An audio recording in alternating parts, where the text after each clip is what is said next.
Bem-vindos novamente.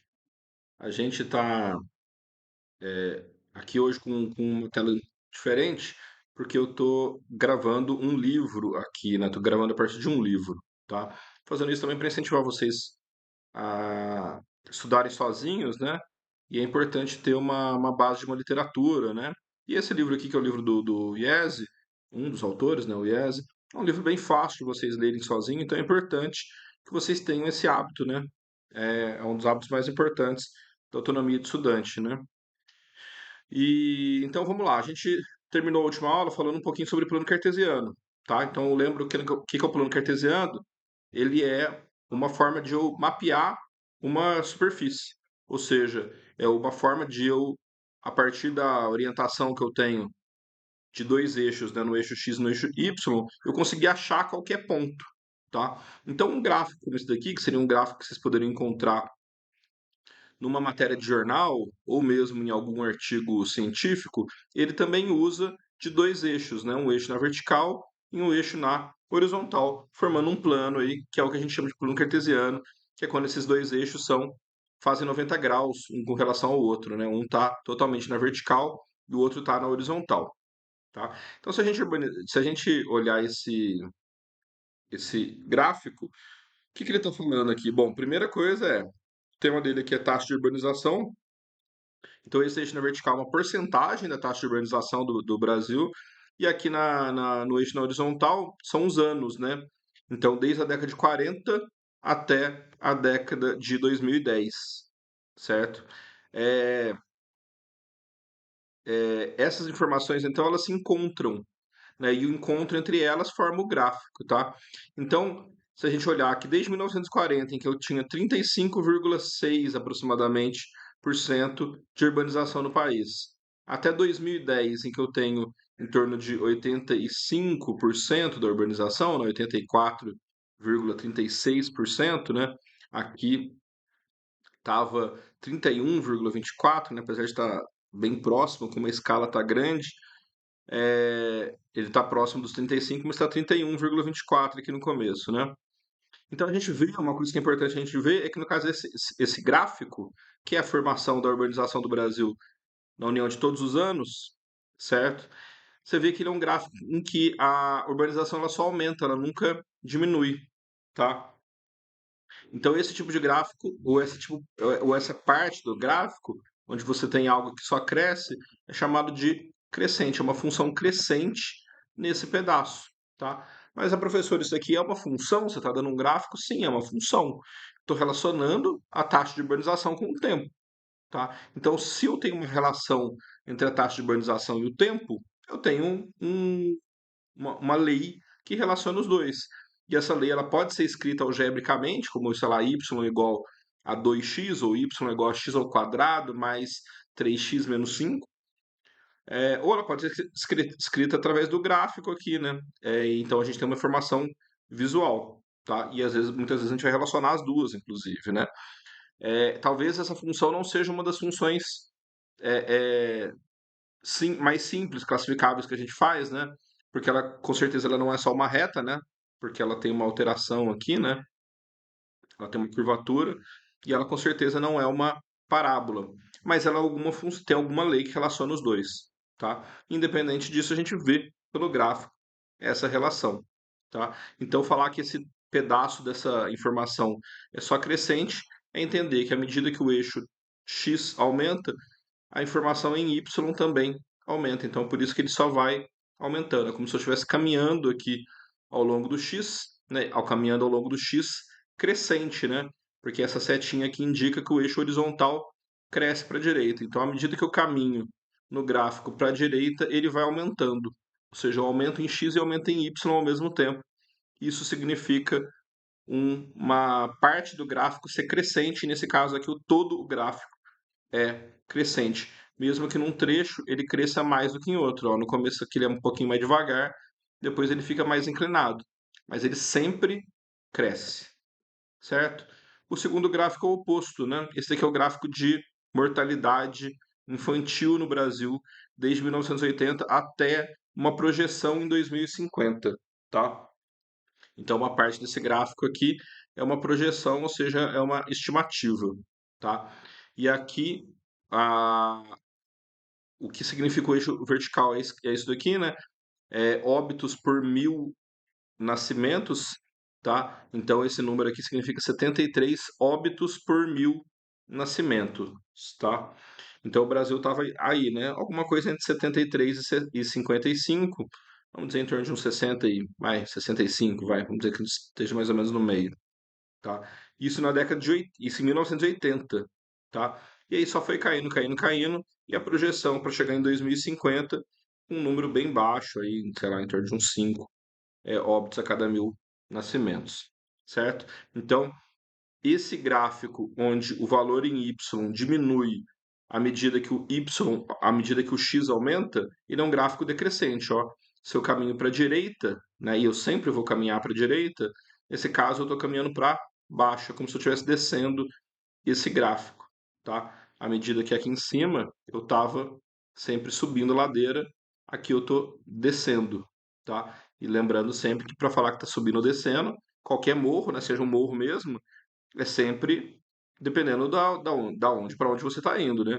E aqui a gente sempre está caminhando para direita. Por que que a gente sempre caminha para direita? Porque a gente caminha para o valor maior de x, tá? Então, à medida que a gente caminha para o valor maior de x, se a função diminui, ela é decrescente. Se a função aumenta, ela é crescente, tá? E esse gráfico aqui, ele tem as duas coisas no mesmo gráfico, tá?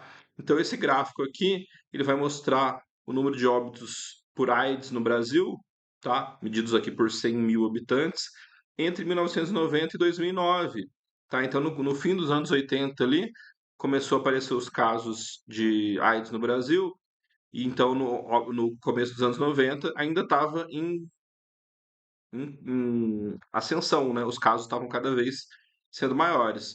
A partir do momento que foram sendo desenvolvidas drogas aí também para melhorar a qualidade de vida e foi feito também as medidas, né, para não se contaminarem, né, o uso de preservativos e, enfim, conscientização da população, os casos foram diminuindo, né? Diminuiu o número de casos, diminuiu, obviamente, diminuiu o número de óbitos, certo? Então você vê que essa primeira parte aqui, entre 1980 e 1996, 1995, para ser mais preciso, só aumentava, sempre aumentava o número de mortes por AIDS no país, tá? A partir daí, entre 95 e 96 praticamente estável aqui, a partir daí teve uma queda considerável e depois disso estabilizou, né? Então, entre 1996 e vamos dizer aqui mais ou menos 2001, teve uma queda expressiva, depois estabilizou, certo? A gente está praticamente nos mesmos valores, tá? Isso faz com que a gente tenha um valor de máximo, porque a função cresceu, cresceu, cresceu, cresceu, parou e depois diminuiu. E diminuiu estabilizando, né? Então, essa região aqui é uma região de máximo, é o maior valor da função, tá? Então, quando a função cresce e depois diminui, ela tem um valor de máximo. E ela pode acontecer o contrário. Ela diminuir e depois estabilizar ou crescer, aí ela vai ter um ponto de mínimo, certo? Então, é importante a gente ler esses gráficos, lembrar que o eixo X aumenta para a direita, que o eixo Y aumenta para cima, tá? E que cada ponto que está aqui no gráfico é uma associação do valor em x com o valor em y. Ou seja, se a gente olhar aqui em 91, a gente tem em torno de 4,4 óbitos a cada 100 mil pessoas no Brasil por AIDS, tá? Então é só fazer essa procura, né? Eu tenho esse endereço desse ponto. Qual que é o endereço de qualquer ponto aqui? É o valor dele em x e o valor dele em y. Certo, gente? Bom, então aqui vocês vão ter uns exercícios que vocês podem resolver, podem praticar. Olha só, tem um exemplo aqui, né? A função aqui é crescente, depois decrescente, depois volta a crescer, volta a diminuir. Isso faz também com que a gente tenha um ponto de máximo, um ponto de mínimo. E esse ponto de máximo e esse ponto de mínimo, a gente sempre fala que é um ponto de máximo e mínimo local. Toda vez que a função cresceu, como nesse gráfico aqui, ó, cresceu e depois diminuiu, ela gerou um ponto de máximo. Geralmente a gente só fala isso daí, um valor de máximo, um ponto de máximo, mas o nome completo, né, o nome e sobrenome seria valor máximo local, certo? ou um valor mínimo local. Então a gente pode ter vários máximos e vários mínimos locais, tá? Então a função que cresceu gerou um ponto de máximo, diminuiu, gerou um ponto de mínimo, aumentou, gerou um ponto de máximo, diminuiu, gerou um ponto de mínimo, subiu, aqui é uma região de máximo, diminuiu, mínimo e depois subiu de novo. Aqui volta a ser um máximo, porque a nossa análise acaba aqui, tá? Bom, então a gente tem esses exemplos aqui que vocês podem praticar. São todos gráficos que vocês encontrariam em jornais ou textos científicos. Então é importante vocês terem essa habilidade de interpretar o gráfico, tá? Aqui ele fala sobre o plano cartesiano, que eu já falei para vocês, né? Eu inverti a ordem, que eu acho que fica mais fácil, tá? E aí uma coisa importante que é o seguinte: algumas nomenclaturas que vocês vão ouvir, né? Vocês já devem ter ouvido, mas é importante ressaltar. Quando a gente tem esse cruzamento dos dois eixos, né? A gente divide a superfície em quatro pedaços, tá? Que são os quadrantes, né? Os quadrantes se referem ao fato de serem quatro pedaços, né? Então, quando eu cruzei esses dois, eu formei esses quatro pedaços. Primeiro quadrante, segundo, terceiro e quarto. Começo desse daqui, ó. Eu começo onde o x está positivo e onde o y está positivo. Esse daqui é o primeiro quadrante. Depois eu giro no sentido anti-horário, tá? Então, eu vou para o primeiro, segundo, terceiro e quarto, tá?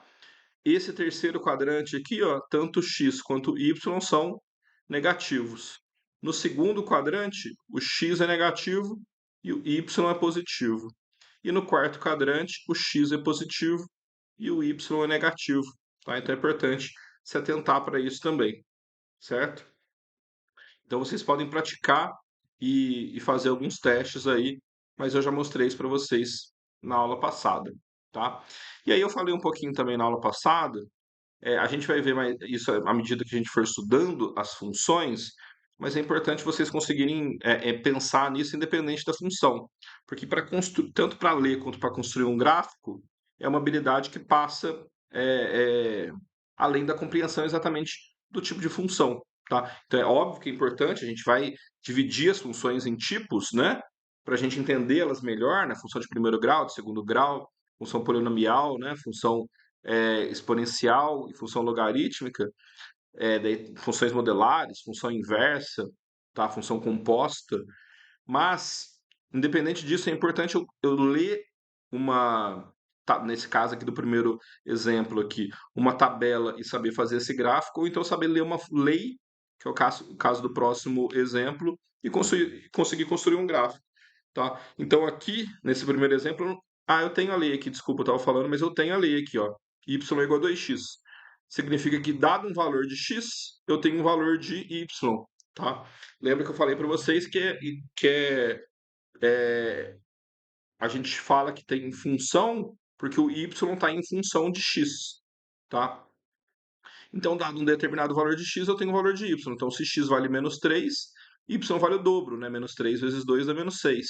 E assim por diante para qualquer valor, né? Menos 2 vezes 2 dá menos 4. Observe que o zero vezes qualquer outro número é zero. Então, zero vezes zero é zero. A gente fala que esse gráfico passa pela origem, quando ele passa pelo ponto 0, 0, certo? E assim por diante, né? Se x é igual a 1 vezes 2 a 2 e assim por diante, tá? Se eu desenhar todos esses gráficos aqui num plano cartesiano, ou seja, o ponto 0, 0, o ponto 1, 2, ponto 2, 4, ponto 3, 6, sempre lembrando, como é que eu faço para marcar um ponto no eixo cartesiano? É só procurar o valor em x e o valor em y que eu andei, tá? Se o ponto é o ponto 1, 2, quer dizer que eu andei 1 em x e depois andei 2 unidades em y. Pronto, esse daqui é o ponto. Se é o ponto 2, 4, eu andei 2 unidades em x e depois andei 4 em y, sempre saindo da origem, sempre saindo do mesmo ponto. Se é o ponto 3, 6, eu saio da origem, ando 3 unidades em x e depois ando 6 unidades em y, certo? E mesma coisa vale para os pontos negativos, né? O ponto menos 1 e menos 2 significa que eu andei uma unidade para a esquerda em x e 2 unidades para baixo em y, tá? Se eu junto todos esses pontos, desculpa, Juntar todos esses pontos significa fazer o gráfico da função para qualquer valor de x. Porque aqui nessa tabelinha a gente colocou alguns exemplos, tá? Por que que eu não coloquei nenhum valor quebrado aqui? Eu não coloquei meio, não coloquei 1,5, não coloquei 2,5. E eu poderia colocar x aqui pra gente, pode ser qualquer valor real, tá? Numa situação maior, né? Nesse caso específico aqui desse exemplo, ele está dizendo que o domínio são só esses valores. Então, se o domínio são só esses valores, o x não pode valer qualquer valor, né? Mas aqui embaixo, o x ele vai poder valer mais valores aqui, ó. Se ele puder ser inteiro, fica um monte de pontinho igual lá em cima, tá? Se ele puder ser real, ele vai ser a junção de todos esses pontos, porque quando a gente fala em números reais, a gente está falando em infinitos valores entre dois números inteiros, tá? Pensa, entre 0 e 1, quantos pontos eu tenho? Quantos valores de x eu tenho? Eu tenho infinitos valores. Porque entre 0 e 1, se o meu x é um valor real, eu posso dividir essa unidade em quantos pedaços eu quiser. Posso dividir ela pela metade? Pode. Posso dividir ela em 4 partes? Pode. Pode dividir ela em 20, 50, em 100, em 1000 partes? Pode. Tá? Então, a união de todos esses pontos dá um gráfico contínuo, que é essa reta aqui. Ó. Então, esse gráfico é uma linha contínua. Se o domínio for os números inteiros, são só valores inteiros de x, né? Formando pares com valores de y correspondentes, certo? Bom, e um outro tipo de função, né? Porque quando a gente falou ali no exemplo anterior que y era igual a 2x, aquilo ali vai ser uma reta, né? A gente vai passar por isso novamente. Aqui a gente tem y igual a x ao quadrado menos 4, isso aqui vai ser uma função de segundo grau, que o gráfico é esse tipo de parábola, né? Essa curvatura aqui é chamada de parábola, né? Quando vocês veem uma antena parabólica, né? Ou aquelas antenas tipo da Sky, da DirecTV, lá que são mais novas, mas elas têm formato de parábola, é porque quando a gente olha elas de lado, elas são uma parábola, né? Então, uma parabólica, ela tem um formato que é uma parábola rotacionada, né? Chama em matemática essa figura de uma paraboloide, né? Se eu olho só de lado, uma parábola é isso daqui, ó, esse formato. Pode ser assim para baixo, ou dependendo, poderia ser assim para cima também, tá? E para qualquer valor de x que eu for jogando aqui, eu vou ter um determinado valor de y. Então eu substituo, né? Se eu substituo aqui x igual a menos 3 na lei, menos 3 ao quadrado dá 9, 9 menos 4 dá 5, certo? Se eu substituir aqui, ó, colocou menos 1,5, menos 1,5, dá para fazer? Dá, ué. Coloca aqui o menos 1,5 no lugar do x. Então menos 1,5 ao quadrado dá 2,25. Menos 4 vai dar menos 1,75, certo? Eu jogo todos esses pontos. Se o meu domínio é dos reais, ou seja, meu valor de x pode ser qualquer valor, eu vou juntar todos esses pontos, vai dar uma linha contínua que tem esse formato, certo? E não aqueles pontinhos espalhados, ok? Vocês podem tentar fazer essa figura. Essa figura geométrica chama uma hipérbole, tá? Que está escrito aqui embaixo, ó. É uma hipérbole, certo? Então, essa hipérbole significa que quando você está mais perto do zero, ela vai crescendo mais, ela vai para o infinito. Quando você está crescendo do zero aqui pelo outro lado, ela vai para baixo, tá? Mesma coisa, se você vai crescendo o valor de x, o y vai tendendo a zero. Se você vai diminuindo o valor de x, o y também vai tendendo a zero, certo? Bom, aí tem os exercícios aqui para vocês fazerem, certo? E aqui em análise de gráfico, o livro vem falando para a gente para você fazer essas classificações, né? Então, isso daqui é uma função crescente, é o que eu falei para vocês, andando da esquerda para a direita em x, se a função vai para cima, ela é uma função crescente. Eu sempre caminho em x da esquerda para a direita. Então, vem andando pela linha do gráfico, só que sempre da esquerda para a direita. Se eu estou andando também para cima, ela é crescente. Se eu estou andando da esquerda para baixo, ela vai para baixo, ela é decrescente. Ó, esse gráfico da parábola, ela tem as duas coisas, tá? Antes do valor de zero, aqui, ó, eu olho sempre em x, né? Antes do valor de zero, ela é decrescente. depois do valor de zero, ela é crescente, tá? Mas, professor, por que você está falando zero e não está falando 4 aqui, ou menos 4 que está escrito embaixo? Porque a gente sempre olha o valor em x, tá? Então, quando eu estou nesse ponto, qual que é o valor? Quando eu estou nesse ponto aqui embaixo, qual que é o valor em x dele? É esse daqui, é o zero, tá? E ele é um ponto de mínimo, porque a função veio diminuindo, diminuindo, diminuindo, parou nele e começou a subir. Então é como se você estivesse descendo aqui, ó. Você tá descendo aqui com um skate aqui, ó. Você desce, desce, desce, desce, nesse ponto você vai começar a subir. Então, esse ponto aqui embaixo é o ponto mais baixo que você chegou. Qual que é a imagem, inclusive, desse gráfico? Vocês lembram o que que é a imagem que eu falei? Domínio e imagem? Domínio é o valor de x e imagem é o valor de y, tá? É um conjunto, né? Então, eu só usei valores em y acima de menos 4. Todos os outros valores de y que eu usei são acima de menos 4. Então, minha imagem é y maior ou igual a menos 4. Tá? Enquanto em x eu vou usar tudo, porque essa função sempre vai crescer eternamente para a direita e sempre eternamente para a esquerda. Mas em y, ela tem um valor de mínimo, que é esse valor que acontece nesse ponto, e o x desse ponto é o zero, certo? Bom, e aqui um último tópico aqui para vocês, que é sinal de uma função. O sinal de uma função é um valor de y. Então, eu quero, quando eu falo do sinal de uma função, eu quero descobrir os valores onde a função em si, que é o y da função, fica positivo ou negativo, tá? Então, esse gráfico aqui, que é essa linha que sobe, sobe, sobe, sobe, chega num ponto de máximo, desce, desce, desce, desce, chega num ponto de mínimo, depois sobe, sobe, sobe, sobe, chega num ponto de máximo, desce, sobe de novo. Tem horas que ela está para cima do eixo X. Tem horas que ela está para baixo do eixo X, certo? E lembre-se, o eixo X aqui para a gente é o nosso chão, tá? Então tudo que acontece para cima dele é positivo em Y e tudo que acontece para cima do X, desculpa, tudo que acontece para baixo do X tem Y negativo, tá? Então essa função, quando ela está aqui embaixo do eixo X, significa que ela tem sinal negativo, ela tem Y negativo, tá? Se eu jogar qualquer valor de x aqui na lei, o resultado vai ser um valor negativo, tá? Entre os pontos A e B, qualquer valor de x que eu jogar, eu vou ter um y positivo. Entre B e C, qualquer valor de x que eu jogar, eu vou ter um y negativo. Entre C e D, qualquer valor de x que eu jogar, vai me gerar um y positivo.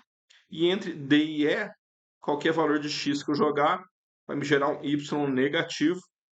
E para a direita de E, qualquer valor de x vai me gerar um y positivo, certo? Então é isso que importa para a gente. É a partir da localização em x encontrar se o y é positivo ou negativo, e isso vai acontecendo por intervalos, tá? E aí esses intervalos eles mudam, né, de negativo para positivo. Quando eles mudam de negativo para positivo, que é o que está acontecendo aqui, ó, eu estou caminhando na função, estou subindo, subindo, subindo. Só que eu estou em y negativo, ó. Olha onde que eu estou aqui, ó. Meu y está abaixo do zero, tá? Então eu estou subindo, estou subindo, estou subindo. Quando eu chego aqui, eu cheguei no y igual a zero. E ao mesmo tempo eu estou cruzando o eixo x. Lembre-se, o eixo x, todos os valores de eixo x têm y igual a zero, tá?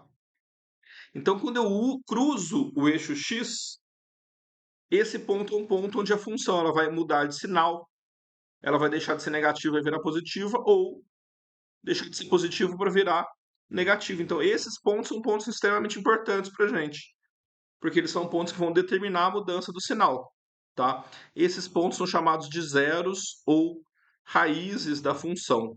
São esses pontinhos aqui, ó, A, B, C, D e E, são as raízes da minha função. O que que são as raízes? Mais uma vez, recapitulando, são os pontos onde a função cruza com o eixo x, ou seja, são os pontos onde o y é igual a zero, tá?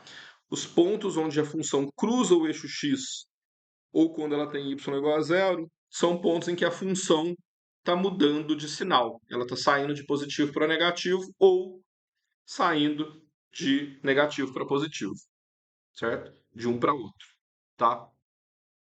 Só dando um spoiler aqui para vocês, quando a gente faz Bhaskara, se vocês lembrarem, a gente faz ax ao quadrado mais bx mais c, que é o valor do y da função, a gente faz igual a zero.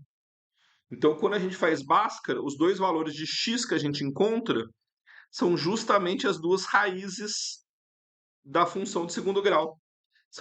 Porque são os valores onde a função é igual a zero, tá? Porque, afinal de contas, cálculo de Bhaskara é justamente para função igual a zero, tá? Então ela vai dividir o sinal da função também. Ou ela vai estar dividindo extremidades positivas e meio negativo, ou o contrário, extremidades negativas e meio positivo, tá? Isso fica um pouco mais para frente. Certo, gente? É isso. Vou parar por aqui, tá bom já por hoje. Obrigado e tchau, tchau.